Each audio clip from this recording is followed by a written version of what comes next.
Shalom, shalom, les élus de Dieu, les affranchis, soyez la lumière. Je vous bénis au nom de notre Seigneur Jésus-Christ, qui est notre seul Seigneur et Sauveur, et l'unique Créateur de toutes choses visibles qu'invisibles. Car la Bible nous dira que rien n'a été créé sans Jésus-Christ ou sans la parole de Dieu, car Jésus-Christ, c'est lui, la parole de Dieu. C'est l'ère de l'édification. Nous voulons écouter la voix de notre Seigneur Jésus-Christ, la parole qui donne la paix et la joie, cette parole qui nous éclaire, qui nous oriente, cette parole qui ajoute la connaissance de Dieu à nous. Nous voulons parler d'un thème, de la vision à la réussite. De la vision à la réussite. Nous voulons prier avant de commencer. Le Créateur de toutes choses, le Dieu d'Abraham, d'Isaac, d'Israël. Aujourd'hui, tu es mon Dieu, je bénis ta présence, Père éternel, et j'élève ton nom. Parle-nous ce matin, édifie nos cœurs, car c'est toi qui as la parole de la vie. Au nom de Jésus, nous avons ainsi prié. Amen. Avant de commencer, nous voulons lire notre premier verset biblique. Nous sommes dans Genèse, chapitre 37, du 3e verset jusqu'au 10e verset. Nous lisons au nom de notre Seigneur Jésus-Christ. Israël aimait Joseph plus que tous ses autres fils, parce qu'il l'avait eu dans sa vieillesse, et il lui fit une tunique de plusieurs couleurs. Ses frères virent que leur père l'aimait plus que tous, et ils le prirent en haine. Ils ne pouvaient lui parler avec amitié. Joseph fit un songe, et il rencontra ses frères qui lui haïrent encore davantage. Il leur dit: écoutez donc ce songe que j'ai eu.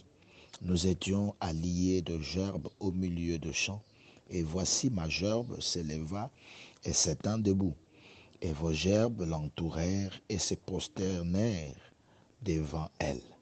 Ses frères lui dirent: est-ce que tu régneras sur nous? Est-ce que tu nous gouverneras? Et ils le haïrent encore davantage à cause de ses songes, à cause de ses paroles. Il y a encore un autre songe. Il rencontra ses frères et dit: j'ai eu encore un songe, et voici le soleil, la lune, et les 11 étoiles se prosternaient devant moi. Et rencontra à son père et à ses frères. Son père les réprimanda et lui dit: que signifie ce songe que tu as eu? Faut-il que nous venions, moi, ta mère et tes frères, nous prosterner en terre devant toi? Vraiment, nous voyons comment est-ce que Israël aimait beaucoup Joseph. Prévané, il a fait pour lui une tunique de plusieurs couleurs. Alors, nous voyons ici comment est-ce que Dieu avait communiqué une chose. Nous allons découvrir qu'est-ce que Dieu avait communiqué à Joseph. Vraiment, juste j'avais voulu dire que dans la vie, il ne faut pas passer inaperçu. Nous devons passer et laisser des traces sur cette terre.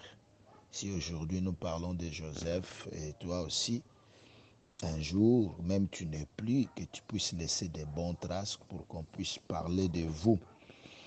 Alors, nous parlons de la vision à la réussite. De la vision à la réussite.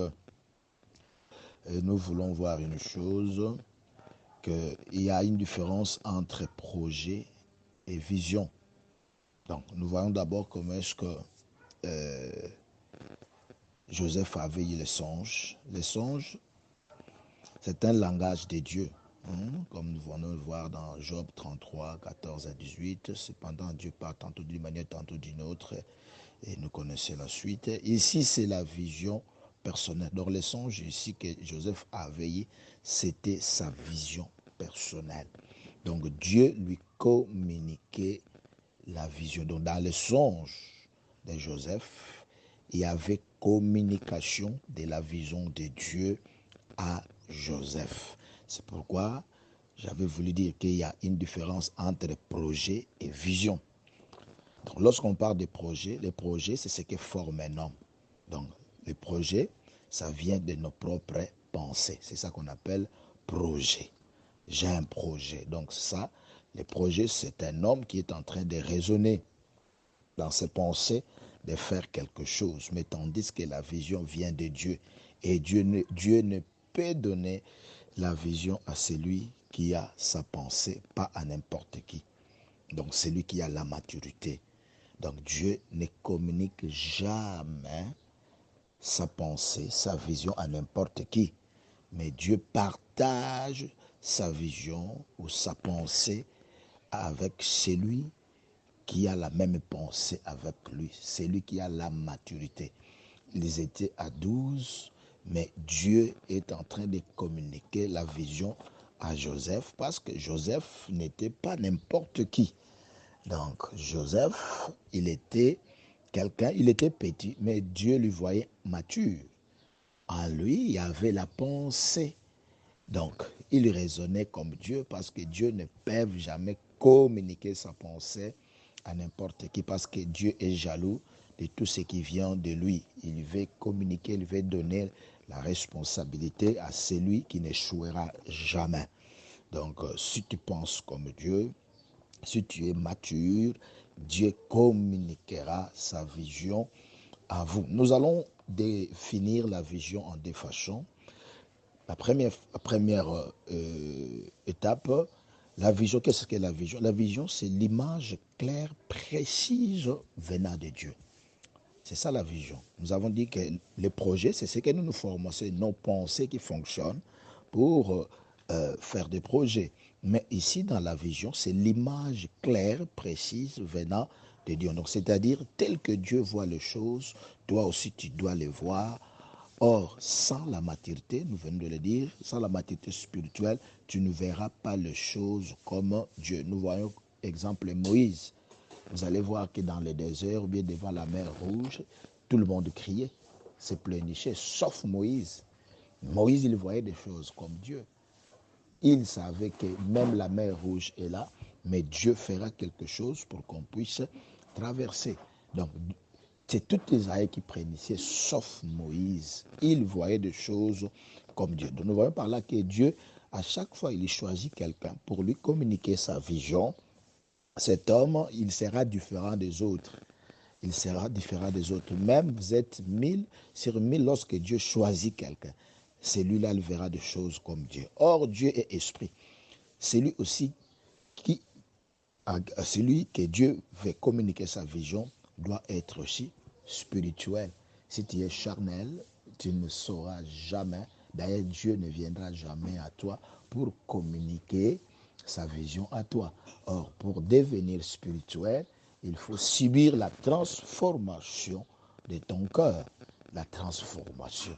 Lorsque Dieu transforme ton cœur, lorsque Dieu vient et il s'assoit dans ton cœur, écoutez, là, Dieu va t'utiliser pour communiquer des choses avec vous. Parce que lui, il est l'esprit. Il faut que l'esprit de Dieu habite aussi dans ton cœur. Il faut que Dieu transforme ton cœur. Et je voulais dire ceci. Lorsque le départ de toutes choses, c'est la transformation de nos cœurs.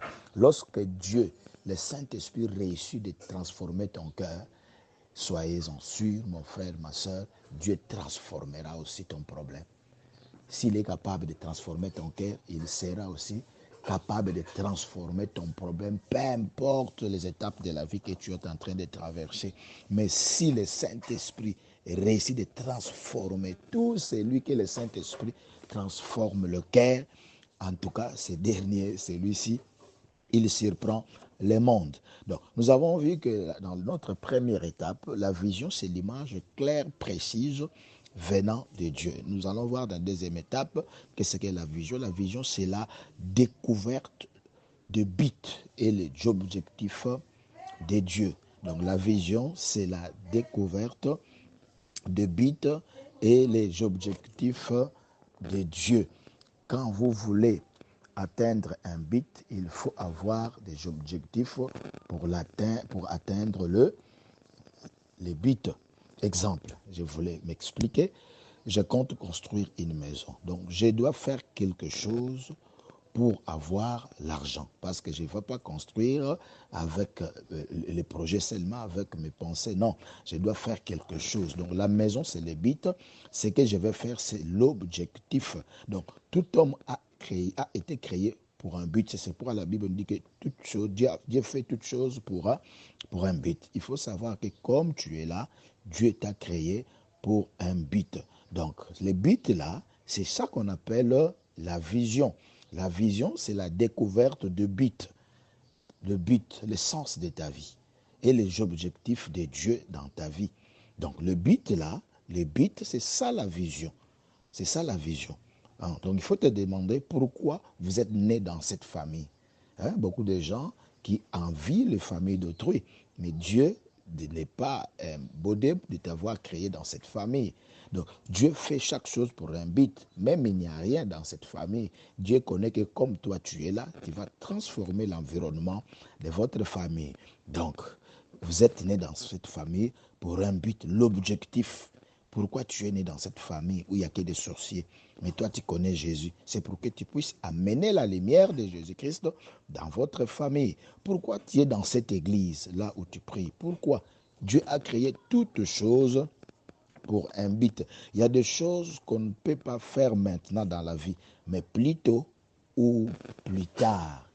Hein? Parce que nous aussi, nous voulons faire des choses immédiatement, mais je vous dis que dans la vie, il y a des choses qu'on ne peut pas faire maintenant, il y a des choses qu'on fait bientôt ou plus tard. Nous allons découvrir une chose, quel a été le but de l'apôtre Paul. Hein? Nous voyons dans Romains chapitre 1, verset 1, Paul, serviteur de Jésus-Christ, appelé à être apôtre, mis à part pour annoncer l'évangile. Donc nous voyons, Paul est en train de nous expliquer le but, le sens, la vision que Dieu lui a donnée, c'est d'annoncer l'évangile. Dans Jean chapitre 18, verset 37, si vous lisez, Jésus dit, je suis né pour rendre témoignage. C'est ça la vision de Jésus. Jésus-Christ est né pour rendre témoignage. Maintenant, toi, à ton tour, Omituna, pourquoi? Pourquoi Dieu m'a créé? Quel est le but, le sens de ma vie? Il faut te demander, demande au Seigneur pourquoi il t'a créé, pourquoi Dieu m'a créé. Hein? Nous voyons Paul dit qu'il est là pour annoncer l'évangile. Jésus qui dit, je suis né pour rendre le témoignage. Hein? Nous voyons Joseph, que Dieu lui communique la vision. Alors cette vision, c'était difficile. Alors, je voulais dire aussi une chose. Lorsque Dieu communique sa vision à quelqu'un, lorsque tu t'exprimes devant les gens, parce que celui qui a la vision peut être traité de tout mot. On peut te traiter pour un orgueilleux. Parce que toi, tu ne vois pas des choses comme les autres les voient. Donc, tous les gens qui ont échoué dans la vie sont des gens qui n'ont pas compris le sens de la vie sur cette terre où la vision que Dieu les a donnée. Hein? Tu vas détourner la vision, hein? Tu vas commencer à fumer du chanvre, de la drogue, tu dépends de la boisson, tu es dans des choses inutiles. Oh, c'est pas ça la vision, c'est pas ça la vision. Tu es derrière la débauche, tu fais tout, tu es en train de faire passer ton temps pour rien. Parce qu'il y a des choses, il y a un but que Jésus-Christ t'a créé, on t'a créé pour un but. Nous voyons Jésus qui dit à Pierre, suis-moi, je te ferai pêcheur d'hommes. Après la mort de Jésus, Pierre retourne à la pêche. Donc, il n'avait pas compris la vision.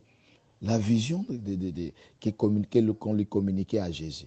Hein? Beaucoup de gens qui ont la vision, mais au départ, ils ne comprennent rien du tout. Hein, nous allons voir Jésus qui vient sans pirogue ni filet, mais il avait préparé pour eux le poisson. Jésus voulait dire à Pierre que les poissons que je vous avais dit ne sont pas dans l'eau, mais c'est dans le monde qu'ils sont. Donc avec sans ou la pêche, sans cette pêche que tu veux faire là, tu peux manger, tu peux boire. Donc lorsque Dieu t'appelle, te communique la vision, il va te prendre en charge. Pourquoi Pierre était retourné à la pêche? Il craignait. Il craignait. Donc, lorsque Dieu nous appelle, il nous prend en charge. Jésus qui a préparé les poissons sans avoir pêché, pour lui dire que sans que cette pêche, tu peux aussi manger. Nous voyons l'homme de 38 ans qui devait se jeter dans l'eau pour être sauvé lorsque l'ange bougeait l'eau. Mais Jésus-Christ l'a sauvé sans l'eau physique, parce que lui-même, il est l'eau spirituelle. Alors, nous avons deux sortes de visions malgré faute du temps. Nous avons la vision élargie et la vision limitée. Dans la vision élargie, nous voyons Abraham qui voit Isaac. Dans la vision limitée, il voyait Eliezer. Donc, Dieu veut que nous puissions avoir une vision élargie, que soyons comme des aigles. Soyez comme des aigles. Quelqu'un que Dieu communique la vision, il est comme un aigle. Il n'est pas un vautour. Il voit des choses de loin. Il voit des choses comme Dieu les voit. Mon frère, ma soeur, toi, tu es la pensée de Dieu. Nous voulons conclure notre pensée. Mais je sais que Dieu te communique une vision. Il y a des choses que Dieu t'a dit. Ne te troublez pas. Ne te troublez pas, mon frère, ma soeur. Soyez concentrés. Faites ce que Dieu t'a dit de faire. Donc, ne te donnez pas dans tes projets, mais comprenez quelle est la vision de Dieu, l'essence de ta vie. Dieu fait chaque chose pour un but.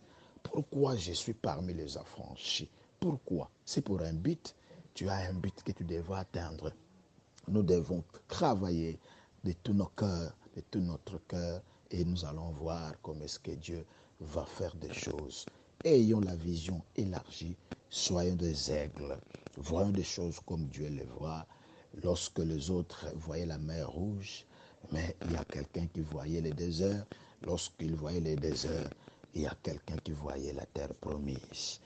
Que Dieu te bénisse, que la vision du Seigneur te soit communiquée, que le Saint-Esprit puisse t'aider de bien comprendre quel est l'objectif de ta vie. Vraiment, c'était votre humble serviteur, l'apôtre Frédéric depuis Matadi. Que mon Dieu vous bénisse. Bon début de la semaine. Que le Seigneur vous accompagne partout. Merci beaucoup.